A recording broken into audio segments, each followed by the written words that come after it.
Fantastic. Good morning, good afternoon, depending on where you are in the world. Happy Winners Wednesday. I am so excited to have a very special friend, special guest here today, Mr. Peter Levinson. Good morning. Good morning. How are you doing? So, yeah. No problem. Awesome. Well, thank you so much for joining us today. I'm really excited because I think this is, a great conversation to have for a lot of real estate agents. So just before we officially get started, would you mind giving a brief overview, background, introduction of yourself? Sure. So my wife started real estate in 2003. I joined her in 2007. Since then, we've built a real estate team. Our team consists of about 40 agents, includes about 10 support staff that are all licensed as well. This year, we'll do close to 1,000 transactions, close to 5 million GCI. So that's amazing. And so you said you had joined your wife, Tara. And how long has she been in real estate? She joined in 2003. So 2003. Yes. So when I joined her in 2007, I started as her marketing person. I was doing marketing for another company. Essentially, I was launching stores for a company, and she was basically like, "You need to come do my marketing." So I quit my corporate job and joined her. I love that. Now I want to highlight something that you mentioned here: 1,000 transactions, 500,000 GCI. That's absolutely incredible. So what does it take to run a team that's doing 1,000 transactions a year? Systems and processes. That's probably the best ever. That transition us break through a glass ceiling however many years ago was when our coach told us everything that we're doing within here, but it required us to do every aspect of it. So we spent about 2 months of working real estate till 7 o'clock at night, and then we'd sit till midnight getting our head into written systems and processes to be then shared, and that's what's allowed us to hire staff and buyers agents, etc., and expand out our knowledge. That's probably the key what we did. I love that. And so that's actually, one of my next questions, at what point, and you mentioned your coach, it sounds like your coach was pivotal. At what point did you and Tara, maybe it was Tara at that time, decide to go from a single agent to start building out a team? We were with Coldwell Banker, and she had a kind of an assistant through some basic things, but not in terms of a real estate assistant. It was more like a personal assistant because she was so busy with real estate. She needed somebody to help her with the personal things because I traveled a lot with my job. And when I started working with her, it was just her and I. And then we did a lot of relocation business at that time. And we kind of had this, we were with Coldwell Banker, and nobody in our brokerage had ever heard of a team or any of that different stuff. We kind of were sitting there when we had a good conversation with a friend. Wow, if we had someone that could handle paperwork, we could probably sell more real estate. So relocation required a lot of paperwork. So we hired this person, and everyone would ask hey, who's that guy in your office? We're like, oh, that's our assistant. And they're like, well, what's he do? I'm like, paperwork. Like, why? So we don't have to. So we can sell real estate. We can create income, and he did the income maintenance stuff. So it kind of happened almost organically without knowing. And then we moved over to another brokerage who turned out something that was kind of natural. And so we learned those systems and processes. And from there, we started developing, hiring 2 assistants, a buyer's agent, then an assistant, and 2 buyer's agent, then an assistant, kind of following a model for roughly every $100,000 in GCI. We bring on another agent or another admin, depending on the need of the business at the time. That's amazing. So if you had to do it all over again, let's say you were a single agent looking to start building a team, looking to start leveraging, would your first hire be an admin or would it be a TC? An assistant or a TC, I should say. An assistant being, for us, it was always the transaction coordinator aspect of it. And because it's once something goes under contract, it moves from income production to income maintenance. And as an agent, you always have to be spending as much time humanly possible in income production. So that TC is going to over that income maintenance aspect of the job. So they're going to, once it goes under contract, they're going to keep up with the lender company, the buyer, if they're licensed, they can handle a lot of those negotiations. So that's why we have all of our assistants being, even down to our runner is licensed. We want, if they can sell real estate or they can handle a conversation, we want them to. So with the TC, that would definitely be the first hire. And then your second hire should be another admin. It should be that person that takes over your marketing aspect of it. So again, you can focus on income production.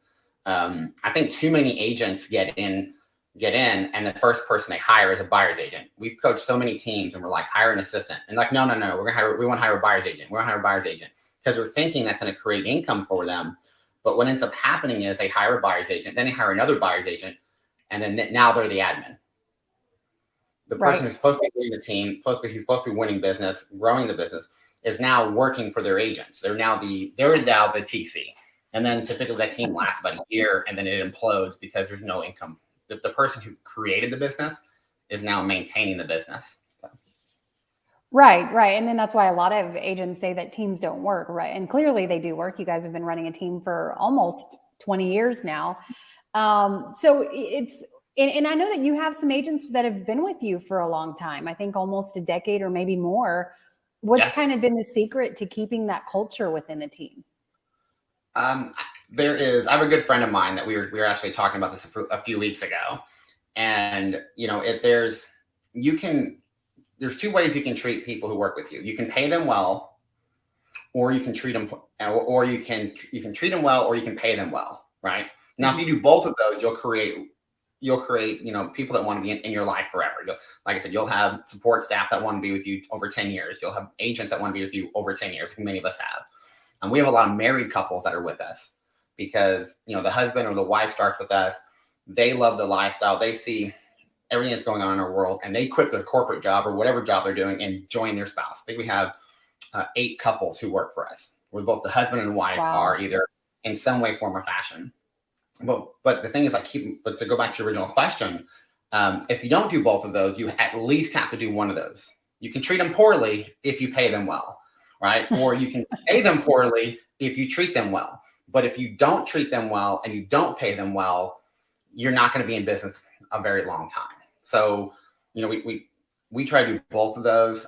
When it comes to decision-making processes, I've seen more teams lose great talent because they make decisions for themselves, not for the agent. So for us, for example, if it comes down to like a commission question, we try to always err on the side of the agent. I never want to step over dollars to pick up nickels, right? So if I have an agent who brings in, say $200,000 in GCI gross to the company, not their splits or anything, just that's their production, and I'm arguing over them whether or not a referral fee or a split or some sort of compensation on one transaction, I'm going to give them the money. I would rather be $1,000 short and keep that $200,000 producer than be right, stand on my high horse and be so high that I miss what's really going on and then lose that production. And that's what 100%. I see a lot of. Yeah.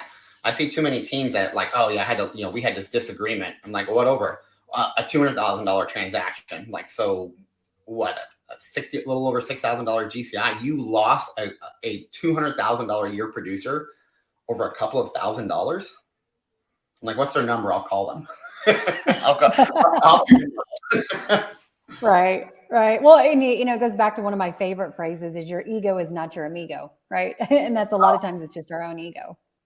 Well, that's like when I started with Tara, I went from a 6-figure plus job, 6-figure income job, bonuses. I could walk in any store in 4 states and people knew everyone knew who I was. The company traveled me around the company to do trainings everywhere because I was very successful in what I did.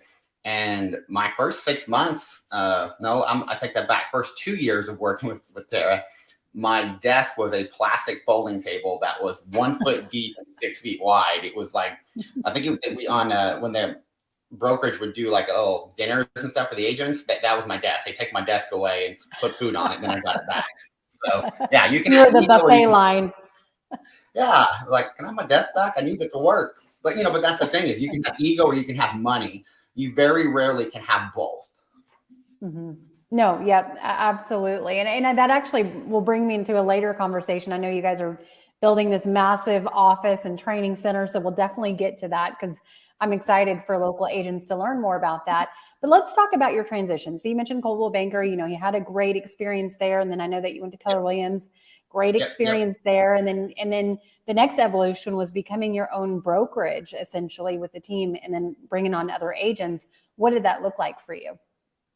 It's I'm glad you mentioned, because it's we still remain very good friends with people who were with that Coldwell Banker. Same thing with Keller Williams. I have nothing but respect from everyone from Gary Keller on down to local leadership. So the transition into an independent brokerage had nothing to do with the leadership. But we weren't mad, we weren't frustrated, anything like that. When we actually, when we left there, we kind of told leadership, like, hey, we're not making any big announcements. We're just going to kind of slip in, in the night, which I later found out, if you don't tell people what's going on, they make up their own story. So, right. But, well, number one team in the state might be kind of hard to secretly. yeah. So, we didn't know, Tara and I, we've always focused on just selling the real estate, marketing our listings. Right.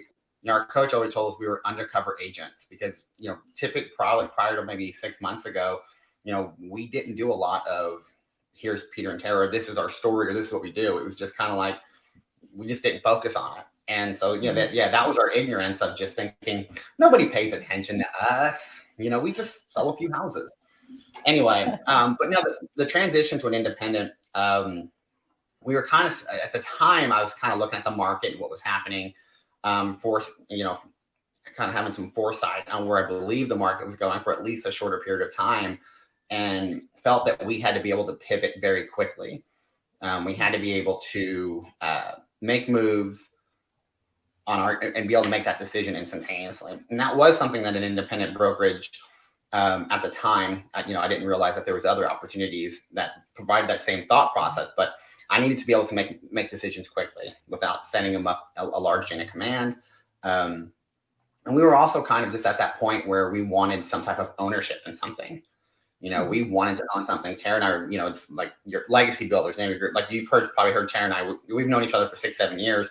Tara and I have been talking about legacy for years. Everything is about, not just for our kids and our grandkids, but also those that are in our world. How do we help create legacy for them? And so ownership, in our mind, ownership is the only way to do that. We had to own something in order to pass something down. So the idea of creating this independent brokerage, our own name, our own branding was kind of fell into that legacy mindset. So that was kind of the major deciding factor. I love that. And I think that's really important to share, because I think that's a challenge for a lot of real estate agents, right? I mean, essentially when they stop selling homes, their income for the most part stops. So how do they build that legacy? How do they build that continued income? Which leads me to my next question is, you kind of broke the internet, if you will, about, let's say a little bit over a month ago, and announced that you guys have decided to go a different direction. And so now, no longer just an independent brokerage, you now have partnered essentially with eXp Realty in creating this global organization. So what are some of the goals with that? What made you make that transition from being a broker owner to partnering with eXp Realty? So interestingly enough, I was looking for that legacy for my team. And I have a previous video which people can reference on that and why we made that, why we were looking for that. But it was kind of like I was looking for something that I could help my agents create that legacy, because when they were out of commissions, they were out of commissions. And, most agents' retirement plan is just keep selling real estate till they die. Now, they don't say that. That's not something in writing. If you ask them, like, what's your retirement plan? Oh, to die pulling up my last sign. Like, nobody says that. But most agents don't have a plan. It's unfortunate, but most people in the United States don't. So, but I would, I have kind of a mindset of always look at the end game, like where are things going? Like my feet are grounded in the present, but I'm still looking at that mountain in the distance and how, that's where I have to go, or that's where we're going. Whether you like it or not, we're getting older every day, right? We're progressing forward. So I was looking for something in legacy.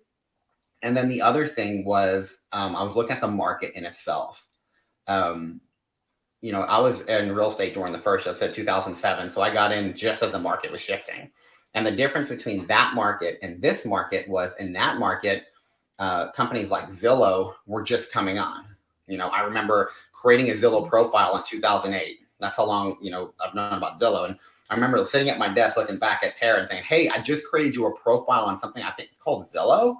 And she's like, what's that? I'm like, I don't know. Let you create a free profile. So let's see what that does. Homeline didn't exist.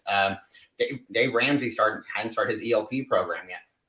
And these are all third-party companies that aren't brokerages that are getting in front of the client, right? So 2008, it was if you had the listing, the buyer, essentially called you.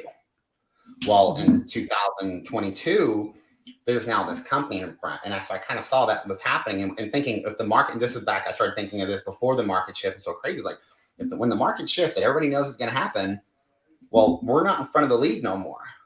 And so I started looking at what are the options? My analogy is I'm Zillow, for example, they're Godzilla, right? They're stomping around and taking and doing what they're doing very well, unfortunately. And I'm just like the little army guy shooting pew, pew, pew, pew. I can, on a local level, I can get in front of them a little bit, but on a national level, I can't compete. And so I started looking at like, who can compete? And looking at EXP's model of it is one company worldwide. It's an agent owned, because I talked earlier, I said wanted ownership in something. I was like, okay, so it is considered agent owned. The brokers I've met many of them, are wonderful people, but the brokers aren't the bosses. When I owned an independent brokerage, I was the broker and I was the boss. Previous brokers or previous companies, the broker either was an owner or represented the ownership, like 100%. And so you were kind of working for the broker. Well, EXP is kind of like flip that model on its head, is like the broker works for the agent, right? Which meant that the agents are in charge. So if the company can or does grow to 100, 200, 300, or Glenn's goal of 500,000 agents, what kind of power in the marketplace is that when 500 agents say, we want to do this or don't want to do this? Anyway, that was my thought process. So that's a long thought, but that was all those things I was thinking of. But that was one of the decision-making. Legacy for my team. And the second was that kind of power in the marketplace when so many agents, if you get to a market where 30 or 40 agents are all part of one company in a marketplace, what kind of power does that have when it comes to marketing listings in general? Right. Authority. Right. What kind of voice do you have when 500,000 agents say, hey, this is what we want to do? Well, I think it's interesting. No, I think you bring a great point. And I think a lot of times we forget how important that is. And, obviously I've been with EXP for a long time, 8 years almost to the date. And I was on the original founding agent advisory board that we have on a global level. And the agent voice has always been incredibly important to Glenn, even before we were the fastest growing real estate brokerage in history, before we were 86,000 agents where we stand today, when we were just a few hundred agents, right? The agent voice has always been important. So I'm glad that you mentioned that, because there is power in that. At the end of the day, the agents are the ones that are the boots on the ground. So you talked about legacy for you and Tara, legacy for your agents. And that's really why I find a lot of broker owners join EXP, is not just for themselves, but also for their agents to be able to have the ownership and to have the ability to expand globally. So with that said, you guys have got this huge training center, huge office. I think I saw that recently that you might have broke ground. So if you have, congratulations, that's exciting. What are the plans on a local level? But then I also know you've got some major plans on a global level. So locally, I've always felt that real estate is a face-to-face business, right? You're always going to be face-to-face with your clients. So though there's a lot of training online, which my team's already plugged into a bunch of the online training that EXP offers, we still do a ton of face-to-face training. So in this building, we're building and we already had plans this prior to joining EXP. So it just works even more in that it's a 12,000 square foot building. The bottom floor is about 9,000 square feet of offices, because agents, I believe that getting face to face, being together. It's like a piece of charcoal by itself can't do anything, but you get a whole bunch of them together, you can cook a steak, right? So that Right. creates that culturally environment. I think our downstairs gonna have a gym, because we believe you have to get the physical right, then the mental right, then your career and everything else will expand. It's got a bunch of other amenities. And then the second floor is about a 3,000 square foot training room, with room to expand if we ever need to. But so far, we're just doing about 3,000 square feet. And it's going to be for just big training events that we're going to be putting on throughout in the market, statewide, and hopefully one day even nationally, inviting people in, stuff like that. Because Tara and I are big Tony Robbins fans. We're big, you name a lot of the people, we listen to them. Tara's on a David Goggins kick right now. Anything David Goggins, she's listening to and reading. And so we take a lot of that knowledge that we have and share that. And so, so it's a 12,000 square foot real estate mecca is what we're trying to build. So we're pretty excited. I love that. So you've still got the power and the flame of the Levinson team, the Levinson real estate brokerage. Now it's just brokered by EXP, which is going to allow you to go global. And I like that you say charcoal, because we always say EXP is one big fire, right? Yes. You can have all these little flames, or you can put all the little flames together and have one big fire, essentially. So, so what's next for the Levinsons? You and Tara and the entire team. What's next over the next couple of years?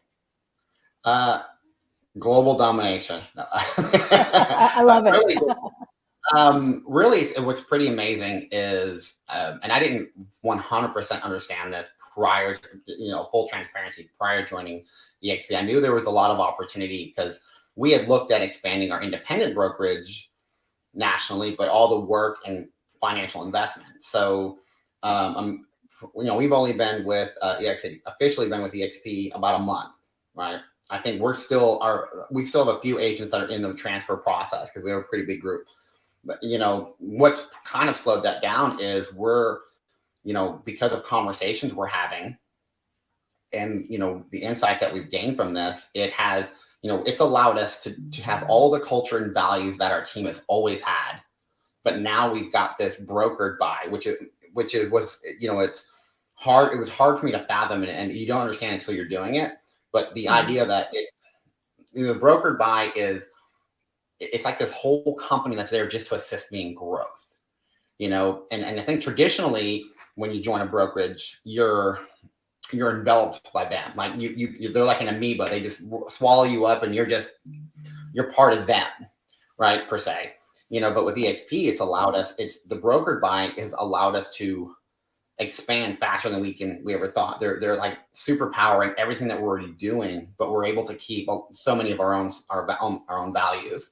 So with that, we're within a month, I think we've averaged a minimum of 2 people a week have joined into what we call our extended family. So they're not directly on Tara and I's team, but they're in our world, quote unquote, our downline.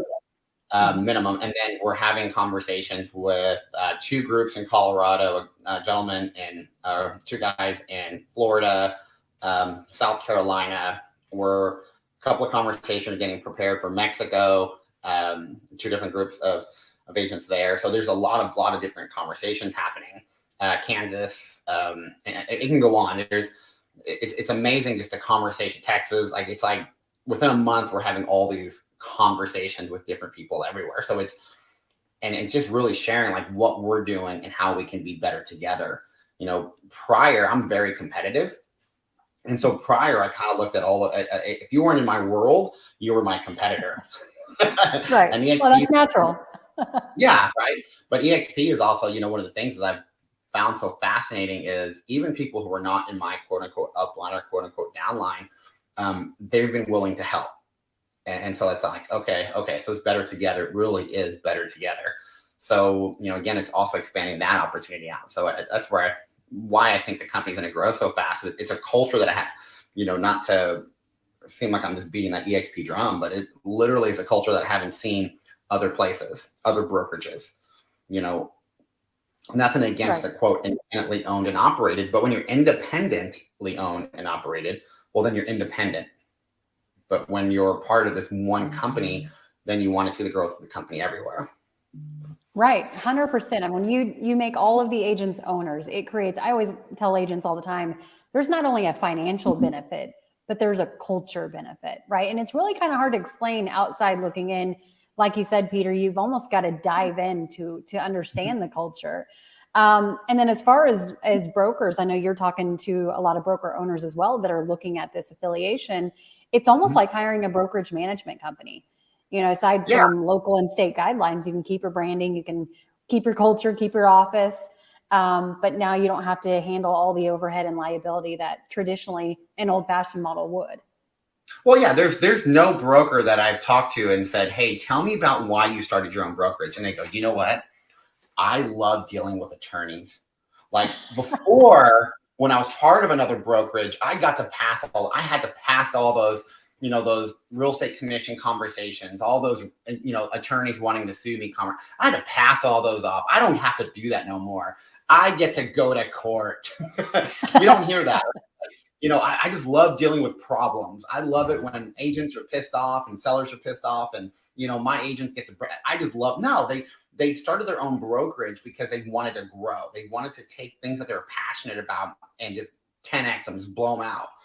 And so, that was going back to why we started independence. There were things that we wanted to do.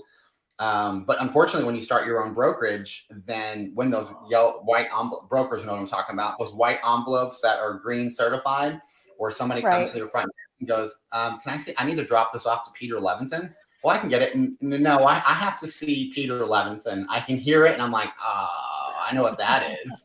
Right. And so that now gets passed off to employees of the company. The broker works as an employee of the company. I get to pass that off and look at it and go, okay, is this income producing? Does this help produce income for the agents that I support? Or is this just an income maintenance or an income protection thing? And if it is, well, then I'm going to give those things away. One, I'm not this personality. I'm a 99I, 99D. S&C is not me. I don't know how to make people, I'm not all about feeling safe and secure. I'm about jumping into the water and making things happen. So let the S&C personalities who are so good at those things do those things. So yeah, so those come back to the conversation with other brokers. Like I said, these are conversations that I've had with all over the country.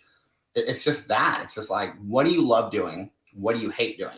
Well, if you can continue to do what you love doing and maybe even get a faster path there and hand off all the things that you don't like doing, why would you not do that? So. Right. Yep. No, I couldn't agree more. And, I've been a managing broker myself. I'm similar to you, DI. So it's not something that I enjoy. And it's honestly, I think a lot of broker owners get into the business because they want to genuinely help agents grow.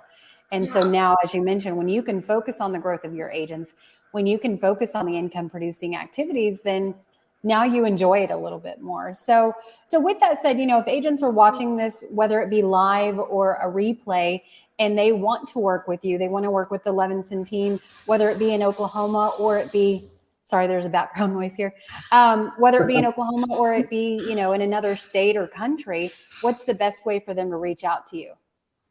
So, obviously they can call me, 405-532-6969. Or email me at peter@levinsonteam.com. And I'm open to answer any questions you have. Obviously anywhere under the sun, give me a call if you have questions, concerns, or even thoughts, or just want to have a private conversation. I'm open to those as well. But yeah, give me a call, shoot me an email. I love it. I love it.